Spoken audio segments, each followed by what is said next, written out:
Salve, salve meus caros, sejam todos muito bem-vindos a mais uma aula de Direito Previdenciário.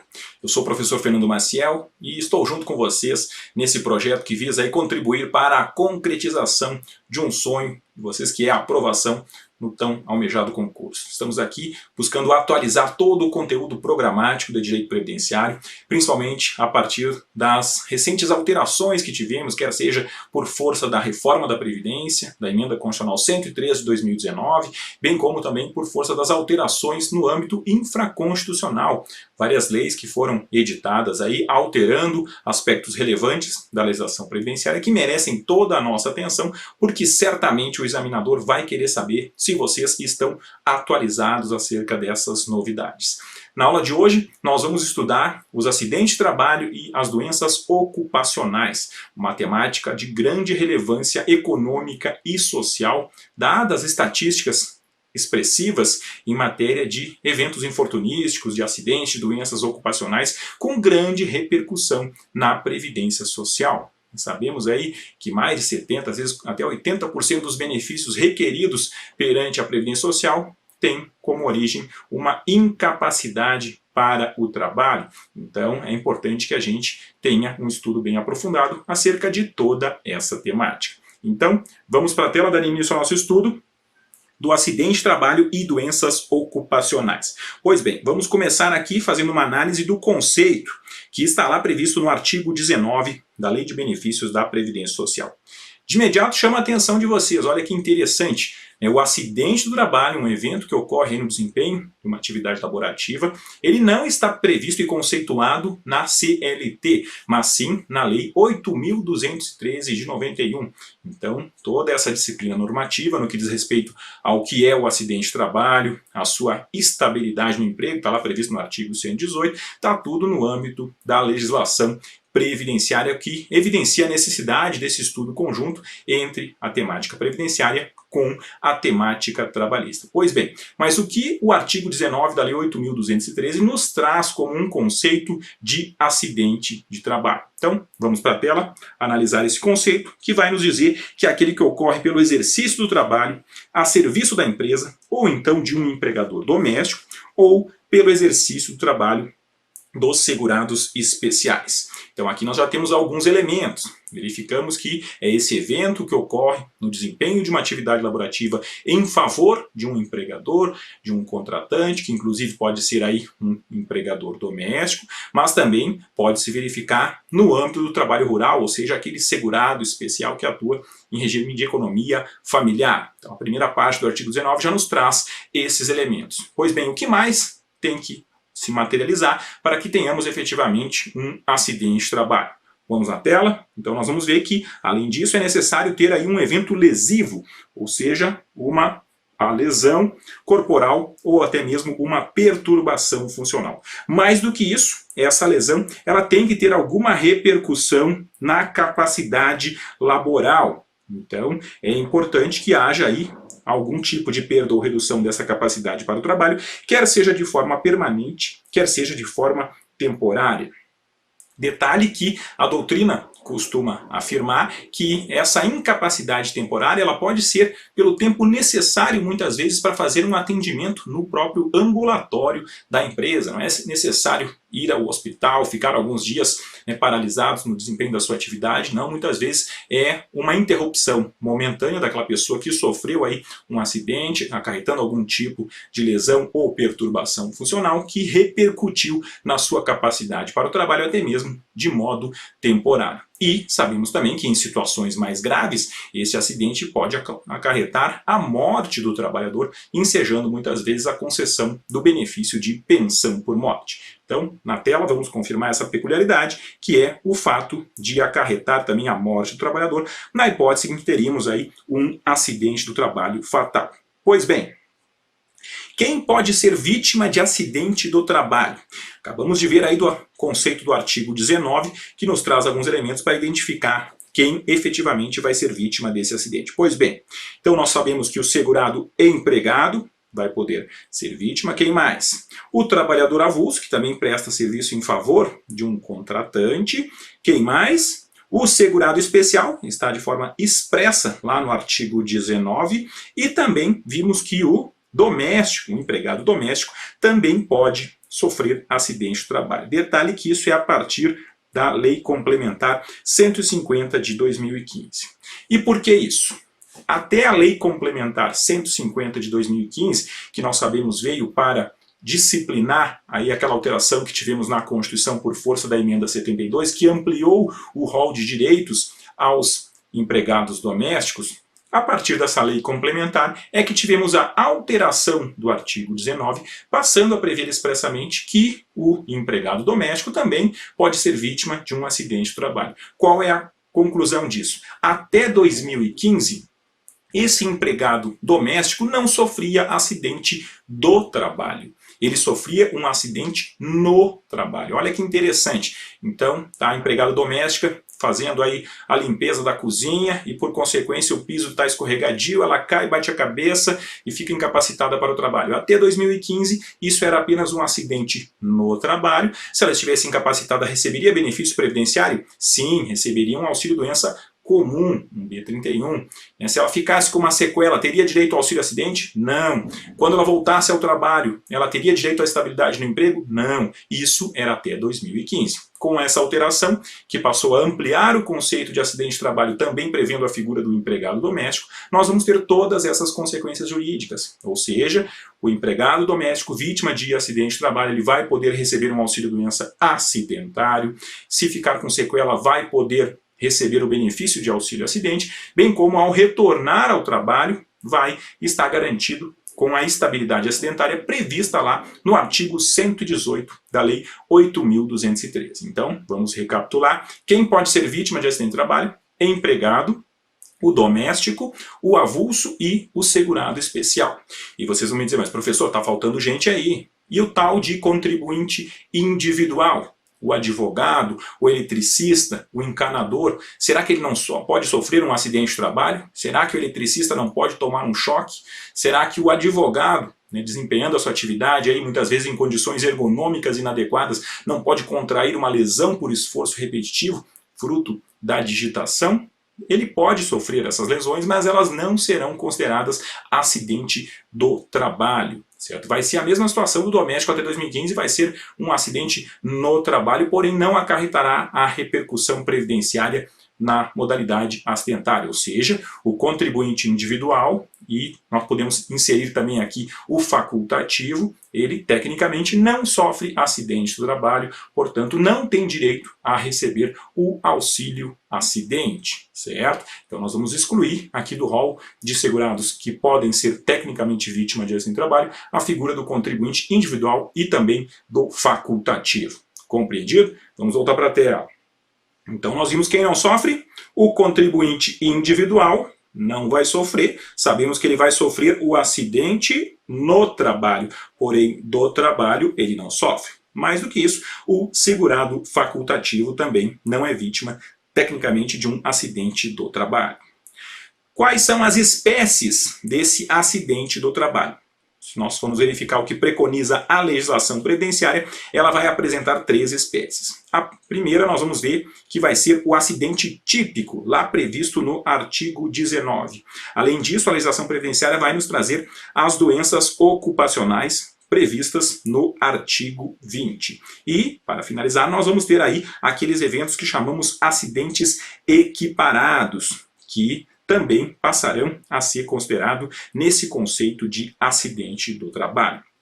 Vamos agora aprofundar a análise individual de cada uma dessas modalidades de acidente do trabalho. Pois bem, vamos analisar aqui o acidente típico lá previsto no artigo 19. Então, o que podemos extrair dele vai ser aquele evento repentino, aquele acontecimento brusco e principalmente de caráter traumático que vai ocorrer durante o desempenho do trabalho ou em virtude do desempenho dessa atividade que vem a atingir a integridade, quer seja física, quer seja psíquica do trabalhador. Então, é aquela situação onde o evento é seguido instantaneamente pelo seu resultado. Então, o trabalhador está desenvolvendo atividade em altura, não utilizando os equipamentos necessários, ele sofre uma queda, cai e tem uma fratura. Então, neste caso, nós temos aí o resultado instantâneo, um evento traumático. Outros exemplos, o trabalhador que está operando uma serra e corta um dedo. Da mesma forma, o trabalhador está desempenhando uma atividade numa prensa e tem aí uma mão esmagada. Então, são eventos que acarretam um resultado instantâneo. Isso é o que nós consideramos como sendo esse acidente típico, certo? Então, na tela vamos apenas fixar esses conceitos. Então, queda de andaime, corte em serra, esmagamento numa máquina de prensa. Vamos agora passar à segunda modalidade, doenças ocupacionais, que estão lá previstas no artigo 20 da Lei de Benefícios da Previdência Social. Então, o que a legislação previdenciária conceitua como sendo uma doença ocupacional? Uma entidade morta que causa uma alteração na saúde do trabalhador, que é provocada por fatores relacionados com o ambiente do trabalho. O que mais nós podemos extrair aqui a título de exemplo? Uma lesão por esforço repetitivo, de uma pessoa, por exemplo, de um digitador, uma perda auditiva induzida pelo ruído, alguém que está exposto a um ruído excessivo, a pessoa que tem aí uma doença respiratória por ter contato com silicose. Qual é a principal diferença entre as doenças ocupacionais e o acidente típico? Acabamos de ver que o resultado, no caso do acidente típico, ele é produzido instantaneamente com a ocorrência do evento. Então a pessoa caiu, gera o traumatismo, gera a fratura. Aqui não é um contato instantâneo com o agente causador dessa doença ocupacional que vai gerar a sua configuração. Por quê? A pessoa não vai ter uma lesão por esforço repetitivo se não repetir essa conduta. Então a pessoa digitando uma tecla não vai ter uma lesão, mas agora passando várias horas do dia desempenhando essa atividade em condições ergonômicas inadequadas, pode contrair uma lesão por esforço repetitivo. Da mesma forma, a perda auditiva induzida pelo ruído é a exposição constante durante um expressivo tempo que vai ensejar essa perda auditiva.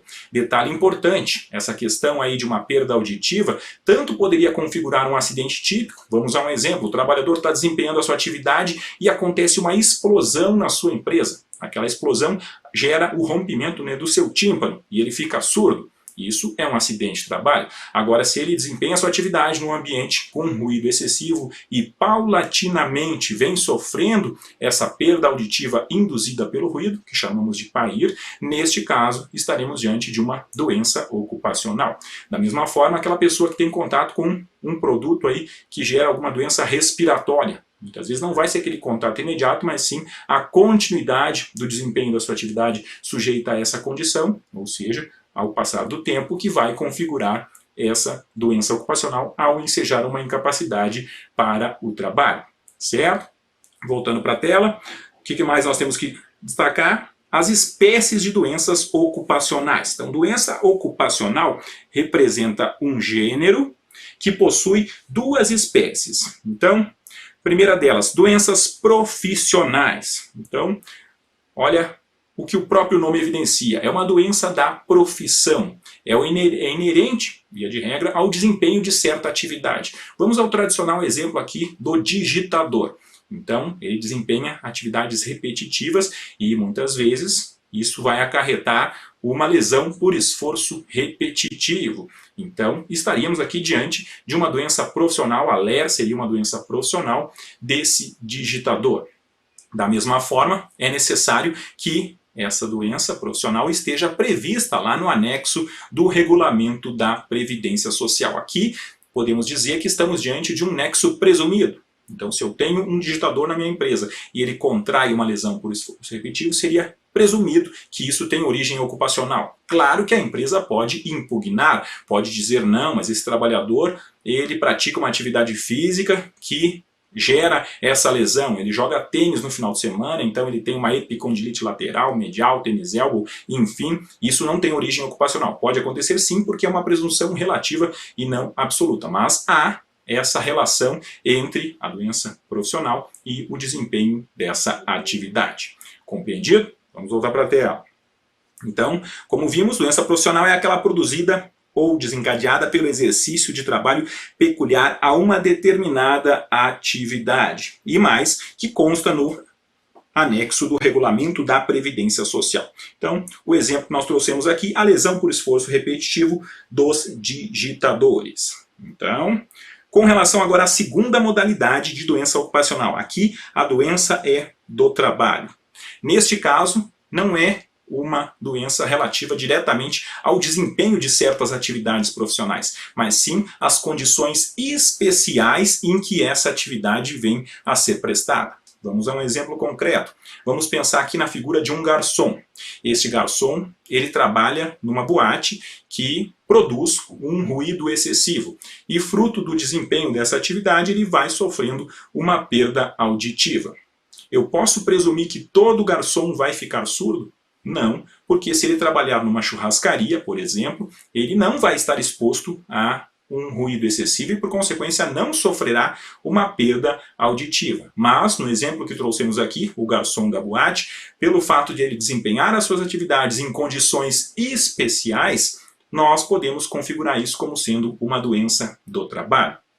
Da mesma forma como vimos em relação à doença profissional, essa doença do trabalho também tem que estar lá prevista no anexo do regulamento da Previdência Social. Notem que aqui não há um nexo presumido dessa relação, desse nexo causal entre o desempenho da atividade, garçom, e a doença contraída, no caso, a perda auditiva. Mas é em virtude das condições especiais em que o trabalho é exercido que nós podemos identificar a sua origem ocupacional. Compreendido? Vamos voltar para a tela. Então, a doença do trabalho é aquela adquirida ou desencadeada em função de condições especiais em que este trabalho é realizado, da mesma forma constando lá no anexo do regulamento da Previdência Social. O exemplo que compartilhamos aqui é a perda auditiva de um garçom que trabalha numa boate com exposição a um ruído excessivo.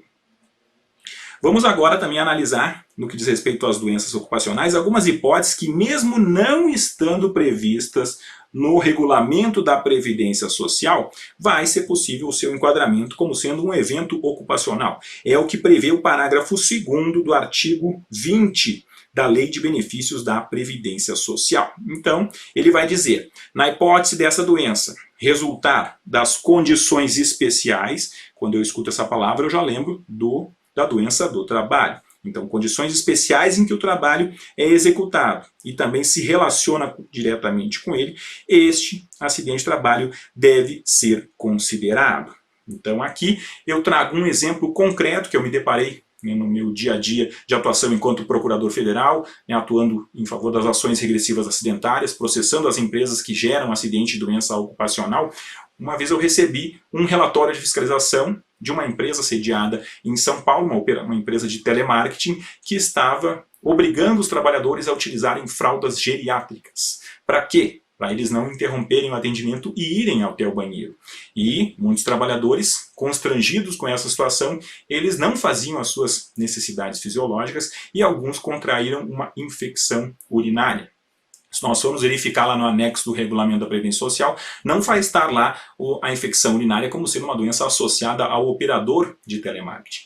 Mas foi em virtude das condições especiais e degradantes, podemos dizer assim, que esse trabalho vinha sendo desempenhado, é que foi identificada a sua origem ocupacional.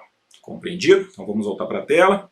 Então está aqui o exemplo, infecção urinária de um atendente de telemarketing que está constrangido para ir ao banheiro, né? E nesse caso tinha que usar uma fralda geriátrica para não interromper o seu trabalho, interromper o seu atendimento. Então mesmo doenças não previstas no regulamento da Previdência Social terão a possibilidade do seu enquadramento enquanto aí modalidades de doenças ocupacionais. O que não configura um acidente do trabalho? Nós temos algumas hipóteses lá previstas no parágrafo 1º do artigo 20 da Lei de Benefícios. Pois bem, a lei vai trazer a hipótese de uma doença degenerativa, por exemplo, um câncer ou um diabetes. Muitas vezes, essas doenças têm um caráter hereditário, então não poderíamos atribuir ao empregador a responsabilidade pela eclosão dessa doença. Claro que em algumas situações, vamos pensar que o trabalhador que mantém contato com produtos cancerígenos, certo? Trabalha lá com silicose, trabalha com algum produto que venha a acarretar o câncer. Aí sim estaríamos diante de uma doença ocupacional, mas, via de regra, temos essas situações aí degenerativas, muitas vezes de origem hereditária, que vão ser afastadas do enquadramento em como sendo uma doença ocupacional, certo? Voltando para a tela. A doença também inerente ao grupo etário, aqui eu cito a situação do reumatismo. Então, decorre da idade avançada da pessoa e não necessariamente das condições de trabalho que venha a ser desempenhado aí pelo segurado da Previdência Social.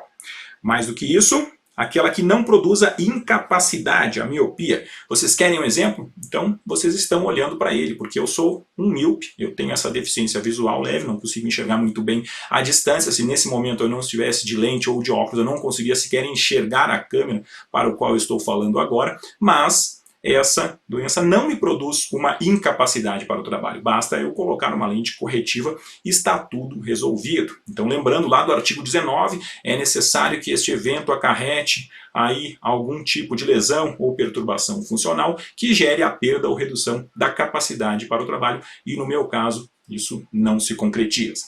Compreendido? Vamos para a tela. O que mais? Doença endêmica, que bem interessante. A doença endêmica, que é adquirida por um habitante de uma determinada região. O exemplo que eu trago aqui para vocês seria a malária, salvo se for comprovado que resulta da exposição ou então contato direto determinado pela natureza do trabalho. Então, nós temos aqui uma situação onde o trabalhador desempenha a sua atividade numa determinada região que tem, por exemplo, aí, contato com insetos que venham a gerar a malária, a febre amarela, enfim, qualquer tipo de doença. Neste caso, não podemos dizer que isso é responsabilidade do empregador, mas sim é uma peculiaridade relativa a determinada região. Por isso que ela é endêmica, relativa a uma região. Temos situações epidêmicas, com uma amplitude maior, até chegarmos nos eventos pandêmicos, nas pandemias. E aí podemos falar no coronavírus, Covid-19.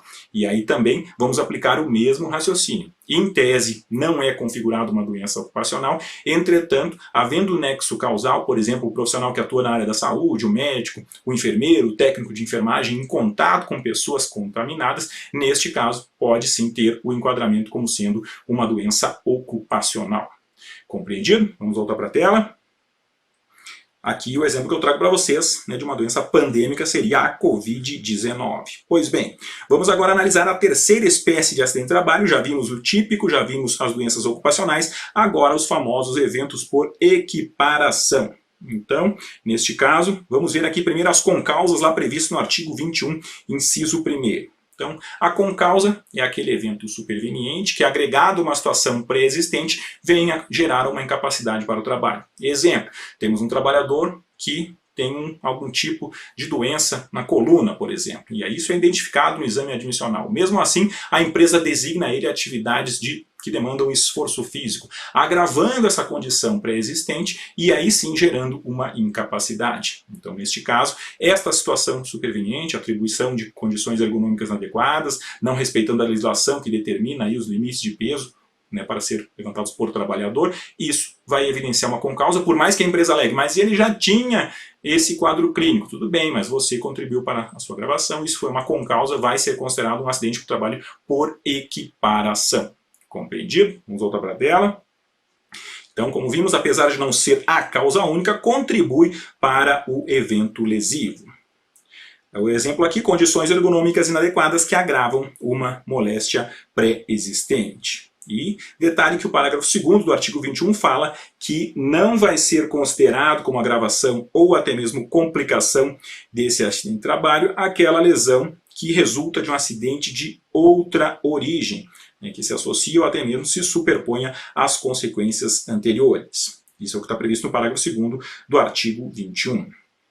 Vamos agora ao rol de eventos, e aí eu vou colocar um destaque aqui em cor diferenciada. É aquela situação de evento que ocorre no local e no horário de trabalho. Como vamos ver, vamos ter situações diversas também. Isso é o que está previsto no artigo 21, incisos 2 e 3 da Lei de Benefícios. Pois bem, vai dizer lá que o ato de agressão, de sabotagem ou até mesmo terrorismo que é praticado, quer seja por um terceiro, quer seja por um colega de trabalho, vai ser um acidente de trabalho por equiparação. Temos também situação aí de uma ofensa física que é praticada de forma intencional, quer seja por um terceiro, quer seja aí por um motivo de disputa em relação ao trabalho. Então, da mesma forma, vindo a sofrer algum tipo de ofensa física, isso vai ser considerado. Ou seja, vamos pensar aqui na briga de dois trabalhadores. O empregador vai dizer, eu não sei o motivo dessa discussão, né, não tem nada a ver com o desempenho do trabalho, mas aquilo que acontecer com um empregado dentro do local e no horário de prestação do seu serviço, vai atribuir responsabilidade ao empregador. Por consequência, ele vai ter que configurar isso como sendo um acidente de trabalho por equiparação, vai ter que emitir a CAT e ter aí todas essas consequências jurídicas. Compreendido? Vamos para a tela. Temos também a situação de ato de imprudência, negligência ou imperícia que é praticada quer seja por terceiro, quer seja por companheiro de trabalho.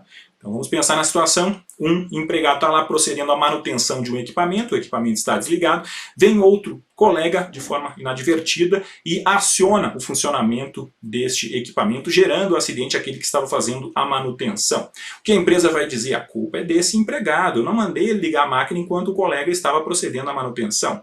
O que a legislação vai dizer? Este evento vai se configurar como sendo um acidente de trabalho por equiparação, até porque sabemos que o Código Civil diz que o empregador é responsável pelos atos que ocorrem com seus trabalhadores. Compreendido? Vamos voltar para a tela. Também outras hipóteses de evento no local e também no horário. Um ato de uma pessoa privada do uso da razão, que antigamente chamaríamos aí de loucos de todo gênero. Algum desabamento, inundação, até mesmo incêndio e outros, e aí vamos falar de forma genérica, de casos fortuitos ou até mesmo decorrentes aí de força maior. E aí nós temos no nosso histórico aí do nosso país vários exemplos, né? Infelizmente, por exemplo, derramamento da barragem de Mariana, de Brumadinho, que também, por mais que a empresa num primeiro momento tenha tentado atribuir isso como sendo um fato da natureza, mesmo assim isso seria enquadrado como um acidente de trabalho por equiparação. Então olha que interessante, o trabalhador está desempenhando a sua atividade, daqui a um pouco cai um raio na cabeça dele. O que a empresa vai dizer? Que culpa eu tenho? A empresa... O que vai configurar é que, por mais que não tenha uma culpabilidade, este evento vai ser configurado como um acidente de trabalho por equiparação, porque a legislação, de forma expressa, equipara esses eventos que decorrem de um caso fortuito ou força maior. Certo? Vamos para a tela. Aqui também doença proveniente de uma contaminação acidental do empregado no desempenho da sua atividade. Da mesma forma, enquadrando como um acidente de trabalho por equiparação. E detalhe, no período em que o trabalhador está fazendo uma refeição, está descansando, né, satisfazendo as necessidades fisiológicas, ele é considerado como estando no exercício do trabalho. Então, olha que interessante, o trabalhador está no intervalo do almoço, está almoçando, cai um raio na cabeça dele. Então, nós temos a aplicação dessas duas regras. A primeira é que eventos de força maior também se equiparam a acidente de trabalho e o fato ocorrido no intervalo, no horário de descanso, também vai ser considerado como sendo em atividade. Compreendido? Voltando para a tela. Agora, a segunda modalidade são aqueles eventos que, ao contrário do que vimos anteriormente, não ocorrem no local, mas sim fora do local ou até mesmo fora do horário de trabalho. Então, neste caso, a legislação vai estabelecer aí, lá no artigo 21, inciso 4, essas hipóteses. Por exemplo, estar desempenhando uma atividade fora do local de trabalho, mas em cumprimento a uma ordem que foi determinada pelo responsável da empresa. Então, neste caso, configura também aí ao enquadramento como sendo de acidente. Então, essa seria a hipótese prevista aqui no inciso 4. O que mais? Está prestando espontaneamente um serviço à empresa para evitar prejuízo ou proporcionar proveito. Então, seria aquela situação do trabalhador que está desempenhando uma manutenção de uma máquina no horário de folga. Então ele está lá no horário do almoço, olha para a máquina, para o equipamento, tem um problema que ele pensa, eu vou contribuir para o meu empregador, vou fazer essa manutenção agora. E, infelizmente ele sofre um acidente. O que o empregador vai dizer? Eu não mandei arrumar a máquina, eu falei para ficar descansando.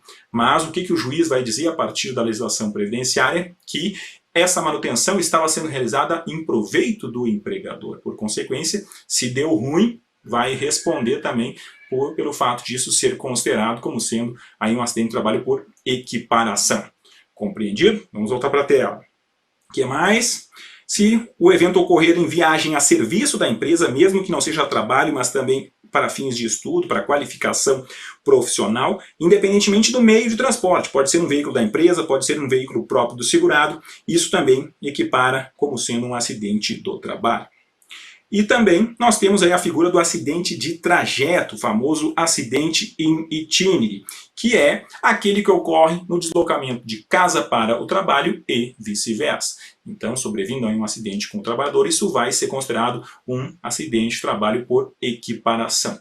Cuidado, pessoal, que se na sua prova constar um determinado elemento temporal, é importante verificar se nós não estamos diante do período que foi abrangido pela vigência da medida provisória 905.